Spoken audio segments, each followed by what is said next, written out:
উপায় না পেয়ে তে লাঠি দিয়ে টুলের উপর থেকে গ্লাসটা ফেলে দিল। ঝনঝন শব্দ তুলে কিছু ভেঙে যাবার শব্দ শুনে তের দাদাও এবার ডাকতে লাগলেন, কিন্তু কেউ দরজা খুলছে না। বকুম এবার ঘামতে লাগলো, সেই সাথে সমানে তে তাকে খামচে দিচ্ছে। তের জবাব না পেয়ে দাদা বললেন, ও মনে হয় ঘুমিয়ে গেছে জাঙ্কুক। জাঙ্কুক কঠোর স্বরে বলল, না দাদা, ও জেগে আছে। একটু আগে আমি কল দিয়েছিলাম, আমার কলও কেটে দিয়েছে। যদি তে দরজা না খুলে আপনি দরজা ভাঙার ব্যবস্থা করেন, দেরি করবেন না দাদা। তের দাদা কিছুই বুঝে উঠতে পারছেন না কি করবেন। জোরে জোরে তেকে ডাকতে লাগলেন। বাহিরে চিৎকার শুনে সবার ঘুম ভেঙে গেল। একে একে সবাই রুম থেকে বের হয়ে তের রুমের সামনে জড়ো হলো। তের বাবা উদ্বিগ্ন হয়ে জিজ্ঞাসা করলেন, কি হয়েছে আব্বা? বুঝতে পারছি না রে বাবা, জাঙ্কুক কল দিল তের সাথে কথা বলবে, তাই ফোন দিতে এসেছি। আমার আগে তেকে নাকি কল দিয়েছে, তে নাকি কল কেটে দিয়েছে, রিসিভ করেনি আর কল ব্যাকও করেনি। ওর জন্যই চিন্তা হচ্ছে, এখনো লাইনে আছে জাঙ্কুক। জাঙ্কুকের দাদা ফোন কানে নিয়ে বললেন, দরজা তো খুলছে না তে। দরজা ভাঙার ব্যবস্থা করেন দাদা। বড় চাচিকে বলেন গিয়ে দেখে আসতে বগুম কোথায়। তিনি তার বড় পুত্রবধূকে তাই বললেন। ন্যান্সি উদ্ভ্রান্তের মতো ছেলের রুমের দিকে ছুটে গেলেন। মনে মনে আল্লাহকে বলতে লাগলেন, ছেলে যাতে রুমেই থাকে আর যাতে কোনো কেলেঙ্কারি না ঘটে। তার আশা বৃথা হলো। গিয়ে দেখেন রুমে কেউ নেই। তিনি পাগলের মতো হয়ে গেলেন। বাহিরে এসে বললেন, বগুম তো ওর রুমে নেই। যেই হোক সাথে সাথে ছেলের ফোনে কল দিলেন। তের রুমের ভেতর থেকেই ফোনটা বেজে উঠলো। বগুম নিজেও দিশেহারা হয়ে গেছে এই অবস্থায়। সবাই যে এভাবে এসে পড়তে পারে তা তার ভাবনাতে আসেনি। সে তো এসেছিল শুধুমাত্র তের ভুল ভাঙাতে। ভয়ে বগুম দরজা খুলতে গেল না, তের মুখও ছাড়লো না। এতক্ষণ ধরে ধস্তাধস্তি করে তের শরীরের সব শক্তি যেন ফুরিয়ে গেল, নিস্তেজ হয়ে গেল তে। তার উপর মনে ভয় কাজ করছে জাঙ্কুককে নিয়ে। জাঙ্কুক যদি তাকে ভুল বোঝে তাহলে তে কি করবে? এমনিতেও তো জাঙ্কুক জানে তে আগে বগুমকে পছন্দ করত। জাঙ্কুক যদি এখনো ভাবে তের মানসিকতা এখনো আগের মতো আছে, বুকের ভেতর হাতুড়ি পেটা করতে লাগলো তের। ইচ্ছে করলো এক ছুটে পালিয়ে যায় জাঙ্কুকের কাছে। জাঙ্কুকের বুকে আছড়ে পড়তে ইচ্ছা করলো তার। বাহিরে দরজা ভাঙার শব্দ শোনা যাচ্ছে। বগুম পাথরের মতো দাঁড়িয়ে আছে তের মুখ চেপে ধরে। তেও তেমনই দাঁড়িয়ে আছে। দুজনের মনেই দুই রকম ভয়। তের মনে হচ্ছে এইসব স্বপ্ন দেখছে সে, একটু পরেই তার ঘুম ভেঙে যাবে। ঘুম থেকে উঠে দেখবে সবকিছু ঠিকঠাক। কিন্তু তের ভুল ভেঙে গেল যখন দরজা খুলে সবাই তের রুমে প্রবেশ করলো।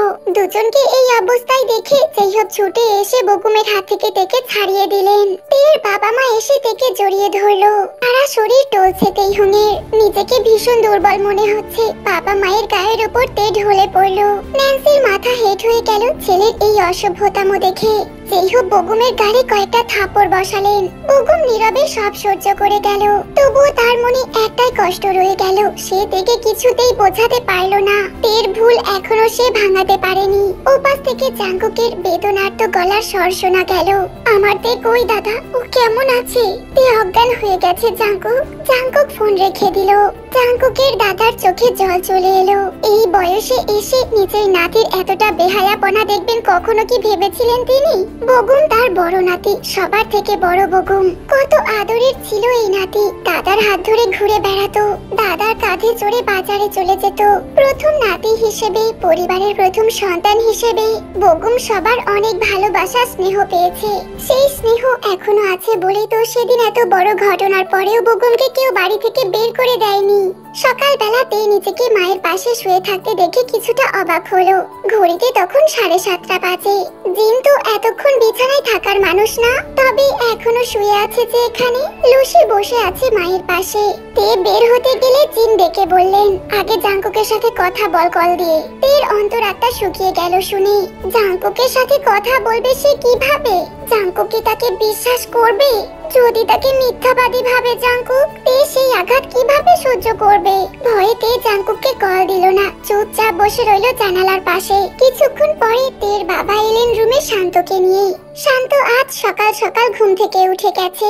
পাশে মাকে না দেখতে পেয়ে অস্বাভাবিক আচরণ করছিল। স্ত্রীকে শুয়ে থাকতে দেখে আরিম বললেন, কি হয়েছে তোমার? আজ রান্নাঘরে গেলে না যে? জিন বিছানায় উঠে বসলেন, কড়া স্বরে বললেন, কেন? একদিন বান্দিগিরি করছি না বলে কি বুকের ভেতর খচখচ করছে? বিয়ে করে তো বউ আনোনি, পান দিয়ে এনেছো। 24 ঘন্টা 7 দিন যে চরকির মতো ঘুরে। আত্মসম্মানহীন এক নারী আমি, নিজেকে নিজের ঘেন্না হয় আজকে। আরিন কিছুই বুঝে উঠতে পারলেন না। শান্ত কান্না করে বলল, নাস্তা দাও, নাস্তা খাবো। জিন এক অপ্রত্যাশিত কাজ করে ফেললেন। ছেলের গালে একটা চড় মারলেন। লুসিতে তার বাবা হতভম্ব হয়ে গেল জিনের এমন ব্যবহার দেখে। দিঘির জলের মতো নীরব থাকা এই মানুষটা আজকে এত রেগে আছে কেন? জিন স্বামীর দিকে তাকিয়ে বললেন, কোনোদিন এই চিন্তা মাথাতেও আনিনি, কিন্তু আজকে বলতে বাধ্য হচ্ছি। তুমি এই মুহূর্তে আব্বাকে গিয়ে বলবে আমরা আলাদা হয়ে যেতে চাই। এই এক ছাদের নিচে আমি আমার মেয়েদেরকে নিয়ে কিছুতেই থাকবো না। আর আমার ফুলের মতো নিষ্পাপ মেয়েটার জীবন শেষ হয়ে গেছে। আমার আর একটা মেয়ের জীবন এখানে থেকে কোনো বিপদে পড়ুক তা আমি চাই না। এই বাড়িতে আমি আর থাকবো না যতক্ষণ না তুমি আমাদের নিয়ে বাড়ি ছেড়ে বের হবে। আমি এবং আমার সন্তানেরা কেউ এক গ্লাস পানিও মুখে দেব না। আরিনের মাথা ভন ভন করে ঘুরতে লাগলো। কি বলছে জিন এসব? উঠে দাঁড়িয়ে তিনি বললেন, পাগল হয়ে গেছো তুমি? কি বলছো বুঝতে পারছো? তুমি নিজে থাকতে পারবে কখনো? সংসার, শ্বশুর শাশুড়ি ননদ যাদের ছেড়ে বাবার বাড়িতে গিয়ে 2 দিনের বেশি 3 দিন কখনো থাকতে পারোনি। সব সময় বলতে এদের ছাড়া তোমার দম বন্ধ লাগে। সেই মানুষ কিভাবে এসব বলছে? জিন শান্ত স্বরে বললেন, তখন আমি জানতাম না আদর যত্ন করে কার সাপ পুষছি, যে কিনা আমার মেয়েদের ওপরে ছোবল দেবে। একবারে সে আমার মেয়ের চরিত্রে দাগ লাগাতে পারেনি, এই জন্য আবারও চেষ্টা করেছে। আজও যখন পারেনি, আবারও চেষ্টা করবে সে নিশ্চয়ই। আমি আর এরকম কিছু চাই না আমার মেয়েদের জীবনে। তোমার যদি মেয়েদের জন্য কোনো চিন্তা না থাকে তবে তুমি থাকো এখানে। আমি ওদের 3 জনকে নিয়ে বের হয়ে যাব এক কাপড়ে।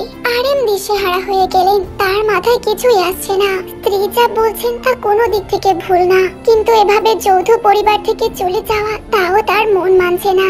আরেম বের হয়ে যেতেই জিন তার ছেলেকে জড়িয়ে ধরে কেঁদে উঠলেন। তে মায়ের সামনে গিয়ে বলল, কেন এরকম করছো মা? তুমি কি পারবে থাকতে?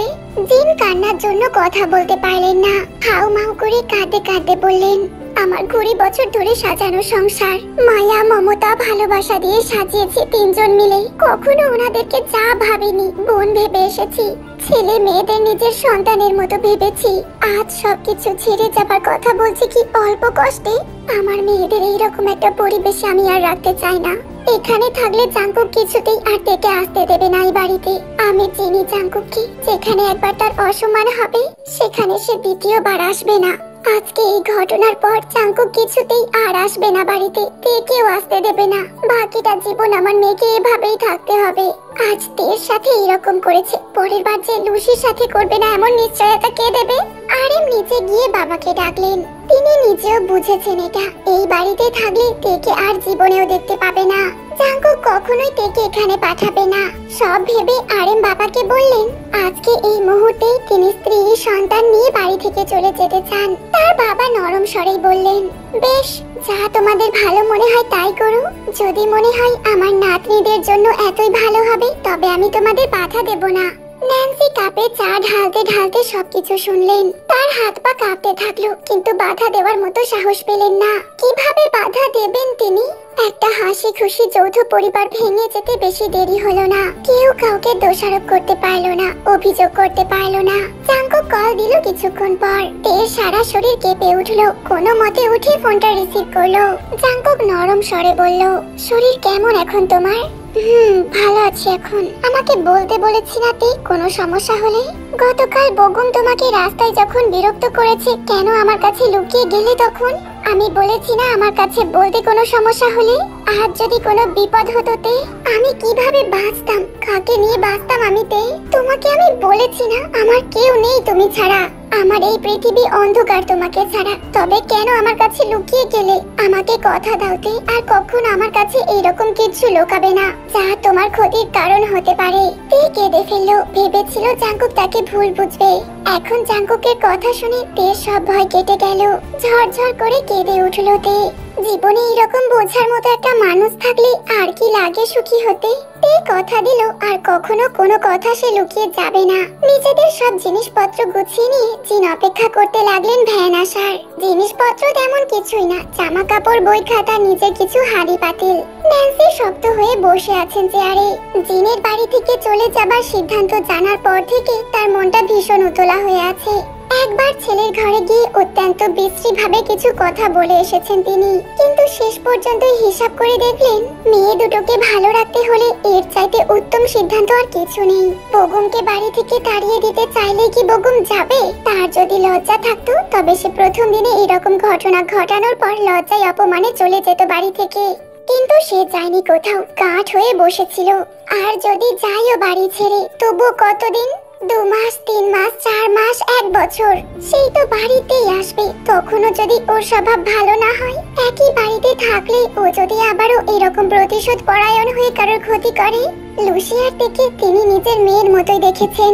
জিমিন আর ওদের মধ্যে কখনো বিভেদ করেননি, তেমনই ব্যবহার করেছে জিন তার ছেলে মেয়েদের সাথে। তিন যা বোনের মতো ছিলেন, কেউ কখনো কারোর বাচ্চাকে বাঁকা চোখে দেখেনি। সেখানে লুসিদের কোনো ক্ষতি হলে তার কলিজায় গিয়ে লাগবে, এটাই স্বাভাবিক। আর এটা স্বাভাবিক বলেই তেমনই জিন বেগমকে বাড়ি থেকে বের করে দেওয়ার জন্য কাউকে বলছেন না। মায়ার বন্ধনের মতো কঠিন কোনো শিকল কি এই দুনিয়ায় আছে? আর বাজারে একটা 4 রুমের বাসা ঠিক করে আরএম ভ্যান নিয়ে এলেন বাড়িতে। ভ্যান চালককে সাথে নিয়ে নিজে সবকিছু ভ্যানে তুললেন। বিদায় বেলায় জিন শাশুড়ি মাকে জড়িয়ে ধরে বিলাপ শুরু করে দিলেন। কাঁদতে কাঁদতে অচেতন হয়ে গেলেন প্রায়। তারপর হুঁশ ফিরতেই স্বামীকে চিৎকার করে বললেন, আমি যাব না, আমি এই সংসার ছেড়ে, আব্বা আম্মা ভাবিদের ছেড়ে কোথাও যাব না। এই বাড়ির প্রতিটি দেওয়ালে, প্রতিটি ইটের কোণার মধ্যে আমি ভালোবাসার ছবি দেখেছি। আমি এই বাড়ি থেকে কোথাও যাব না। তীর দাদা পুত্রবধূর সামনে দাঁড়িয়ে বললেন, পাগলামি করো না বৌমা, আমাদের সবার জন্য ভালো হবে এটা। আমার নাতনিরা নিরাপদে থাকবে। আমি পারবো না আব্বা, আমি মরেই যাব। একা একা থাকতে আমি পারবো না। রোজ সকালে সবার জন্য নাস্তা বানানো, মায়ের সুপারি কেটে দেওয়া, সবাইকে বেড়ে খাওয়ানো, অলস বিকালে সবাই মিলে গল্প করা, কাজ করা নিয়ে ইয়নজনের সাথে অভিমান করা, বড় ভাবি রান্নাঘরে দেরিতে আসলে মুখ ফুলিয়ে রাখা, মায়ের জন্য অল্প ঝালে অল্প মশলায় আমি ছাড়া কে রান্না করবে আব্বা? বড় ভাবির মাথা ব্যথা শুরু হলে আমি না থাকলে কে তার মাথা মালিশ করে দেবে? এই যে ইয়নজন এত বড় হয়েছে, এখনো পায়ের নখটা সুন্দর করে কাটতেই পারে না। আমি না থাকলে কে ওর পায়ের নখ কেটে দেবে সুন্দর করে? রাত বিরেতে ছেলে মেয়েরা পড়তে বসলে যখন বলবে ছোট চাচির হাতের নুডলস খাবো, পাস্তা খাবো, তখন কে বানিয়ে দেবে ওদেরকে? বড় ভাবি চুলার পাশে বেশিক্ষণ থাকতে পারেন না, গরমে তার মাথা ব্যথা করে। ইয়নজন এখনো রান্নার লবণ চাকতে জানে না। কাজের মেয়ে তরকারি কাটতে গেলে বছর লাগিয়ে দেয়। আমি না থাকলে তো বড় ভাবিকে সারাক্ষণ চুলার পাশে দাঁড়িয়ে থাকতে হবে। ইয়নজন লবণ কম বেশি বুঝবে না। আমি কিভাবে যাবো আব্বা?